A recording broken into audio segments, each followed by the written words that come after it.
I was happening, y'all? It's your boy Rico from Street Scores, and I have a huge injury update for this Washington Commander versus Lions matchup coming up this week. I'm going to do this every week where we break down injuries for both teams. Of course, we're going to start with our team because we have some major news. Brian Robinson and Kam Curl have returned to practice. We got to talk about what that means. Of course, Brian Robinson is not even eligible to play until the 5th week of the NFL season because he is on the NFI list, the non-football injury list, which requires you to miss at least 4 weeks. But the fact that he's at practice is huge, and we're going to talk about why. Also, Kam Curl's return to practice. Is it likely that he'll actually end up playing against the Lions this upcoming week? And then how is that going to affect things? Does that affect Derek Forrest's playing time after he looked like our best defensive player against the Jaguars this past weekend? And then, of course, again, we also have to take a look at the opposing team's injury updates, and theirs is looking even worse than ours right now. I mean, they're going to be possibly without like maybe 4 to 6 players in this upcoming game against us. I feel for him, man. I really do. Even my Georgia Bulldog is a little banged up. But we're going to dive into all of that and more. But before we do, make sure you subscribe to the channel, hit the bell next to the subscription button so you get notification immediately. And every time I release an informative and opinionated video just like this one, make sure you pull up every Friday for the Broadcast Podcast, where we talk about everything funny going on in the world, sports, music, anime, gaming, whatever. Also, make sure you pull up every Sunday for the During the Game live streams, where I break down everything that's happening throughout the entire game, all 4 quarters, and then pull up an hour later when we do the post-game live stream where I break down what I saw, and I also open up the phone lines for y'all to call in and provide y'all input on everything that went down. And without further ado, let's get it.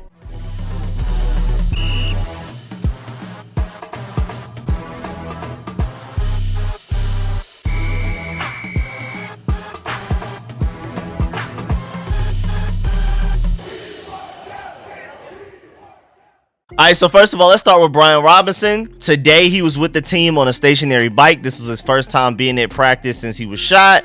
It was, of course, great to see him out there. That's what Ron Rivera said, and we all agree. It's part of his recovery process, and they'll continue to see how he feels going forward. But, I mean, everything that I've heard from the Brian Robinson situation has been optimistic and better than we expected every step of the way. So do not be surprised if he's able to play week 5 and to go out there and be our starting first and second down running back. But again, from what we even saw in the preseason, he can also contribute on third downs as well as a pass catching option if you need him to. So I'm really excited about his potential. But at the same time, Antonio Gibson has been balling. Now, granted, our run game was very mediocre against the Jaguars, but Antonio Gibson as a receiver was literally our leading receiver yesterday. Even with all that Curtis Samuel did, John Dotson, Terry McLaurin with the deep bomb, Antonio Gibson was our leading receiver. And I think if anything, he's going to eat more into J.D. McKissic's touches, and Brian Robinson's going to take over the carries when he returns. So I'm really excited about that 1-2 punch. J.D. McKissic is such a make a guy miss out in the open field, get open against linebackers and safeties, that he definitely has a permanent role on this team on Sundays. Every Sunday, he should be on the field at some point, and he's still arguably our best pass blocker at running back. But Antonio Gibson is showing a little something in the passing game that is just not fair mismatch wise. That 80-yard screen he took to the house against the Bills last year shows everything that you need to know about Antonio Gibson. And again, Brian Robinson, when he returns, he's going to take over a lot of the running responsibilities, because again, as great of a game as Antonio Gibson had against the Jaguars, the run game was not good. Between him and J.D. McKissic, they weren't able to pick up those 3 to 4 yard consistently type of runs that a Brian Robinson, that's his specialty, if anything. But also on top of being on the bike, he was wearing a wrap over his knee, lower leg, and is doing some agility work on the side. He was moving forward, backward, and side to side on the ladder. And it's just amazing that he looks as good as he looks already after being shot just a few weeks ago. And everybody that was at practice today said that it looks like he could play a game right now. But again, they wanted to be overly cautious, put him on the NFI, first of all, to open up a roster spot for somebody else to make it on their team, especially with all the injuries that we're dealing with. I mean, even for Darian Mathis, who just got sent to IR. And also, it's just no need to rush him back. You can wait for him week 5. The schedule is actually very favorable up until that point. The Eagles game is really the only real tough matchup. And again, I'm going to keep saying it. The Lions are no joke. And even the Cowboys without Dak Prescott, do not sleep on them. But at the end of the day, the Eagles is the only real tough matchup matchup that we probably won't be favored going into that game. Then again, we're probably getting hated on and not being favored in this Lions game as well, especially after the way they played against the Eagles that I'm talking about. Do not take them lightly, but at the same time, Brian Robinson, I think we can afford to play some games without him. I think we can go 4 weeks without him and come out possibly 3-1, maybe even 4-0, optimistically. Now moving on to Kam Curl. Now this is somebody that's a big update for us because first of all, how does it affect the rest of the defense, especially like a Derek Forrest playing time? But of course, you want Kam Curl back healthy. At times, he's like the best defensive player we have on the field. It's been him and Jonathan Allen, Deron Payne, maybe a couple of games, Montez Sweat some games, but overall, it's been Kam Curl and Jonathan Allen for the most part. So you want him back healthy no matter how well Derek Forrest played against the Jaguars. But he was back on the field for Washington for the first time in a few weeks, which is great news. Now, granted, not necessarily sure if he's actually going to play against the Lions, but I'm hoping that he's healthy enough to do so. Now, granted, you don't want to rush him back. I think they're going to be overly cautious. Don't want to risk making the injury even worse than it is. So if he has to sit out against the Lions and return against the Eagles, I can see that happening. But he is back to practice, and there is a chance that he will play against the Lions this upcoming weekend. And before we dive into the full injury report for both teams and everybody, even just outside of Brian Robinson and Kam Curl, with Derek Forrest, I'm pretty sure people are thinking, well, what happens when Kam Curl comes back? Does Derek Forrest not take as many snaps? I think, of course, he's going to take somewhat of a hit to his snaps, but at the end of the day, he hasn't necessarily liked playing the Buffalo nickel role, so that's a Percy Butler thing anyway, and Benjamin St-Juste is always going to be your nickel corner as much as possible, as long as they don't have to depend on him to play against the run. If it's an obvious passing down, Benjamin St-Juste is on the field. And I think Derek Forrest, I think he's just, you better off putting him at strong safety, and then Kam Curl, when he comes back, he's your Buffalo nickel for the majority of the time, and then you take away snaps from Percy Butler at the end of the day. Because Kam Curl is perfectly fine with working around the line of scrimmage as like an extended linebacker. Derek Forrest, you would think with his build, with his athleticism, his strength, and how much he loves to hit hard, that he would like to do it, but he just hasn't been very comfortable in that role. He's excelled far better at being a strong safety, like 10-15 yards behind the line of scrimmage. I mean, of course, Logan Paulson brought up a good point that you see the field differently from 15 yards back compared to only like 3 yards back. It's a completely different view of the field. And the way that he was out there hitting people and getting interceptions, that would be harder for him to do from the Buffalo nickel spot than just a pure strong safety spot. So I feel like Kam Curl can do both. But at the end of the day, Kam Curl has gotten way bigger and stronger this offseason. And so I would love to see him in that Buffalo nickel role and let Derek Forrest fly around. Because at the end of the day, Kam Curl, one of the smartest players on this defense and one of the best players we have on this defense, but Derek Forrest is obviously more athletic and rangier as long as he's mentally on point. He was very mentally on point against the Jaguars, and that showed in his flashes with his ability that once everything mentally is there, he's far more athletic than Bobby McCain and Kam Curl. There's a huge difference in his speed and acceleration and his closing speed, all of that type of stuff. And so when he's on point, he's explosive at the strong safety position, and I'm down to deploy him as like a strong safety. A lot of the time, Kam Curl technically is starting Buffalo nickel, and when you have them three on the field, that's how it works.